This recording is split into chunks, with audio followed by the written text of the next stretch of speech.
जी, तो आज हम बनूदी ईआरपी सिस्टम के अंदर परचेज़ किस तरह से की जाती है आइटम्स की, हम वो सीखेंगे। सबसे पहले हम जाएँगे प्रोक्योरमेंट के ऑप्शन के अंदर और उसके अंदर आप देखेंगे परचेज़िंग एपी। इसका मतलब है परचेज़ अकाउंट्स पेएबल्स, ठीक है?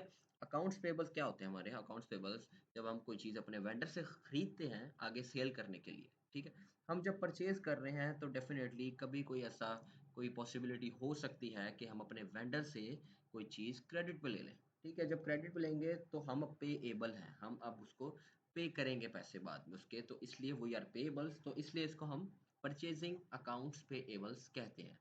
इसका एक प्रोसेस होता है प्रॉपरली अगर आप उसको फ़ॉलो करना चाहें तो आप वो भी कर सकते हैं। पहले उसकी एस्टिमेशन बनाएँ जिसको हम अदर वर्ड्स में कोटेशन भी कह सकते हैं परचेज़ की। उसके बाद उसका ऑर्डर बनता है, उस प कोटेशन नंबर को यूज़ करके फिर उसका एक बिल बना दिया जाता है, परचेज़ बिल जिसको कहते हैं। और अगर आप डायरेक्टली परचेज़ बिल बनाना चाहते हैं तो वो भी पॉसिबल है। ठीक है? उससे पहले मैं आपको बताता हूँ यहाँ पे स्टॉक है, इसके अंदर आपको स्टॉक एक क्रिएट करना पड़ेगा क्योंकि आपने जब परचेज़ कोई चीज़ की करनी है तो वो आपके एक स्पेसिफ़िकली एक स्टॉक के अंदर उसका जो प्रोडक्ट की क्वांटिटी या जो भी प्रोडक्ट आप परचेज़ कर रहे हैं वो वहाँ पे ऐड होगी। तो यहाँ पे आपने ऐड न्यू करके अपने स्टॉक का नाम ऐड करना है और स्टॉक क्रिएट करना है, ठीक है? उसके बाद आपने आना है वेंडर्स के अंदर बिकॉज़ हमने परचेज़ बिल बनाना है, उसके लिए हमें वेंडर की ज़रूरत होगी कि हमने किस वेंडर से ये चीज़ें परचेज़ की हैं उस वेंडर के साथ क्योंकि हमने अपना एक रिकॉर्ड मेंटेन करना है कि कितनी हमने डेबिट बैलेंस है हमारा उसके साथ या कितना क्रेडिट बैलेंस है उसके साथ। तो उस तमाम चीज़ों के लिए हमें यहाँ पे उस वेंडर को भी क्रिएट करना पड़ेगा। ऐड न्यू पे क्लिक करेंगे, बहुत ही आसान स्टेप्स हैं, जस्ट वेंडर का नाम ऐड करें, उसके बाद उसका फेवरेट फ़ोन नंबर ऐड करें, उसके बाद उसके ईमेल, इस एक्टिव को आप इस तरह ही रहने दें क्योंकि ये एक्टिवली वर्क करेगा आपके साथ इसलिए अगर आप इसके साथ काम नहीं करें तो इसको आप यहाँ से अनचेक कर सकते हैं ऑप्शन को। उसके बाद यहाँ पे एनटीएन और सीएसई उसका सीआर नंबर आ जाता है। अगर आप उसका कोई होम एड्रेस नंबर या कोई उसका phone number, fax, zip code या होम एड्रेस और पीओ बॉक्स आप उसकी सिटी कोई भी उसकी डिटेल इन्फॉर्मेशन ऐड करना चाहते हैं तो आप वो भी ऐड कर सकते हैं। यहाँ पे उसका अकाउंट है, यहाँ पे वो अकाउंट यहाँ पे आएगा जो कि उस वेंडर के साथ ट्रांज़ैक्शंस जो भी आपकी हो रही हैं, डेबिट और क्रेडिट बैलेंस में आप जा रहे हैं व्हाटएवर, तो वो सारा रिकॉर्ड इस अकाउंट में मेंटेन होगा। उस अकाउंट को आप यहाँ पे क्रिएट करना चाहते हैं तो प्लस के बटन पे आप क्लिक करके उस वेंडर के नाम का अकाउंट यहाँ पे क्रिएट कर सकते हैं जस्ट यहाँ पे उसका नाम ऐड करके, ठीक है? तो ये इस तरह से वो अकाउंट इसको अटैच हो जाएगा वेंडर को और इस वेंडर के साथ जब आप परचेज़ करेंगे, तो वो डाटा आपके साथ मेंटेन करेगा और जो कि आप देख सकेंगे फाइनेंस रिपोर्ट्स के अंदर जाके, ठीक है? वेंडर भी आपका क्रिएट हो चुका है।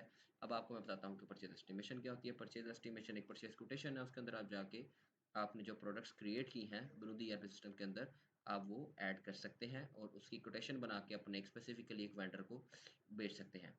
इफेक्टिव अंटिल भी यहाँ पे डेट है कि कब तक ये एक कोटेशन जो है ये वर्क कर सकती है, कब तक ये वैलिड है, ठीक है? यहाँ से प्लस के बटन पे क्लिक करें, यहाँ पे आके अपनी प्रोडक्ट ऐड करें, फॉर एग्जांपल शुगर, ठीक है? कोई भी प्रोडक्ट ऐड करें, उसकी प्राइसेज़ जो आपने प्रोडक्ट में ऐड किया, वो यहाँ पे आ जाएँगी। उसके बाद आप इस रो को सेव कर दें। अगर आप कोई परचेज़ एस्टिमेशन में चाहते हैं, कोई टैक्सेस लगना है, तो फॉर एग्ज़ाम्पल आप उसको टैक्स को भी अप्लाई कर सकते हैं यहाँ पे, ठीक है? तो इस तरह से आप एक परचेज़ कोटेशन जिसको हम परचेज़ एस्टिमेशन यहाँ पे कहते हैं, इन अदर वर्ड्स, तो आप ये बना सकते हैं। उसके बाद आप इसको सेव कर देते हैं, ठीक है? अब ये डाटा यहाँ पे सेव हो चुका है। इसी तरह इसका परचेज़ कोटेशन नंबर हम यूज़ करके PE4 यूज़ करके इसका परचेज़ ऑर्डर बना लेंगे और परचेज़ ऑर्डर यहाँ से क्रिएट न्यू करके सर्च एस्टिमेशन PE4 यहाँ से सर्च करें, यहाँ से इसको सेलेक्ट करें, ठीक है। अगर हमने 4 से 5 प्रोडक्ट्स की एक परचेज़ एस्टिमेशन बनाई होती, तो हम उनमें से चंद प्रोडक्ट्स को भी सेलेक्ट कर सकते हैं, उसकी कोई हद नहीं है, ठीक है। आप मर्ज़ी की क्वांटिटी को भी परचेज़ ऑर्डर के अंदर ऐड कर सकते हैं। ज़रूरी नहीं है कि आपको पूरी ही एस्टिमेशन ऐड करनी है, ठीक है। उसको प्रोसेस करें, यहाँ पे सारा डाटा आ जाएगा, उसको सेव करें, okay. We have to add the effective until of that as well, ठीक है। आप कहते हैं ये परचेज़ ऑर्डर जो है 31st ऑफ द मार्च तक वैलिड है, ठीक है। इसको आप सेव कर देते हैं। अब आप देखेंगे कि यहाँ पे आपके जो परचेज़ ऑर्डर है उसका एक नंबर जनरेट हो चुका है, ठीक है। अब इस परचेज़ ऑर्डर को यूज़ करते हुए आप परचेज़ बिल बना सकते हैं। अगर आप परचेज़ ऑर्डर या परचेज़ एस्टिमेशन के काम में नहीं पड़ना चाह रहे, तो आप डायरेक्टली भी परचेज़ बिल बना सकते हैं। जस्ट क्रिएट न्यू पे क्लिक करें, यहाँ पे आके अपना वेंडर सेलेक्ट करें जिसके थ्रू आपने एक नया परचेज़ बिल बनाना है, अगर आपने परचेज़ ऑर्डर को यूज़ नहीं करना, ठीक है? वो भी आप कर सकते हैं, अगर आप कहते हैं मैं परचेज़ ऑर्डर के थ्रू बनाऊँ, तो आप वो भी कर सकते हैं। ये देखिए क्वांटिटी लिखें जितनी आप परचेज़ कर रहे हैं अब बिल के लिए, प्रोसेस कीजिए।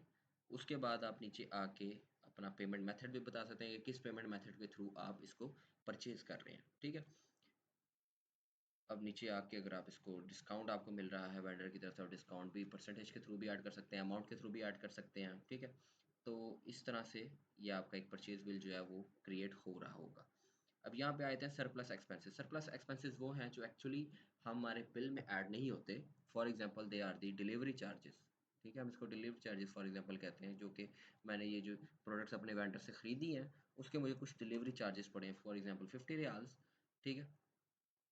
तो यहाँ पे 50 रियाल्स मेरे जो सरप्लस चार्जेस हैं, जो सरप्लस एक्सपेंसेस हैं, वो ऐड हो चुके हैं। यहाँ पे कोई आप नोट्स ऐड करना चाहें नोट्स ऐड कर सकते हैं।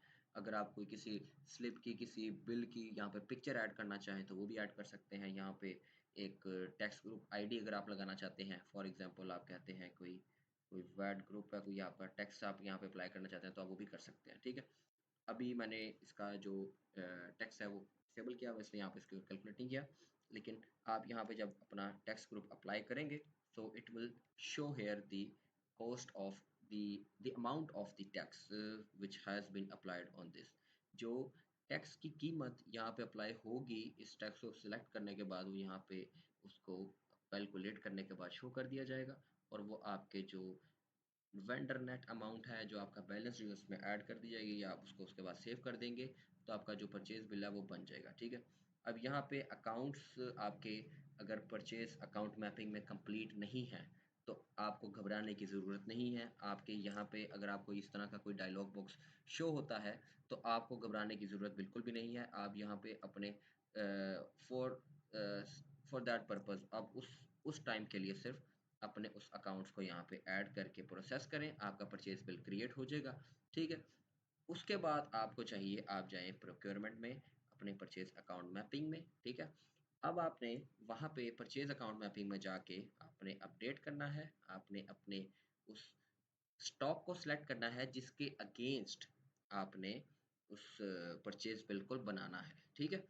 अब आपने परचेज बिल को बनाने के लिए आपने स्टॉक सेलेक्ट करके यहाँ पे नीचे आके उसके purchase amount credit debit refund account, जो कि हमारी परचेज रिफंड होगी, जो रिवर्स एंट्री करेगी जब आपके पास आपने फॉर एग्जांपल वेंडर को रिफंड करनी है चीज़ें, तो आपके अकाउंट्स को वो हैंडल करने के लिए ये रिफंड अकाउंट यहाँ पे लगेगा। एडवांस के अमाउंट अगर आप उसको दे रहे हैं अपने वेंडर को तो उसका अकाउंट यहाँ पे लगेगा।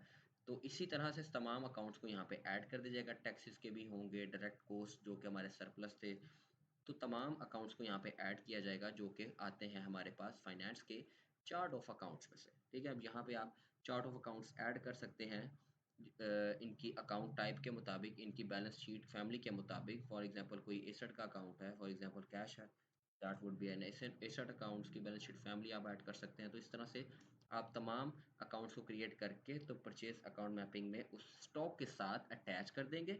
और याद रहे कि जब आपने स्टॉक के साथ उनको अटैच करना है तो तमाम अकाउंट्स जब करने के बाद आप सेव करेंगे तो उसके बाद आपने दोबारा से अपडेट करके आपने नेक्स्ट पेमेंट मेथड सेलेक्ट करना है, और दोबारा से उस पेमेंट मेथड के अगेंस्ट जो अकाउंट बनते हैं आपने वो ऐड करने हैं। इसी तरह से जो भी आपके पेमेंट मेथड्स होंगे टोटल आपने उनको सेलेक्ट करके यहाँ पे उन तमाम के अकाउंट्स ऐड करने हैं, और इसी तरह आपने जब सेव करना है तो आपको परचेज बिल के टाइम के ऊपर इस तरह का कोई भी डायलॉग बॉक्स शो नहीं होगा, ठीक है?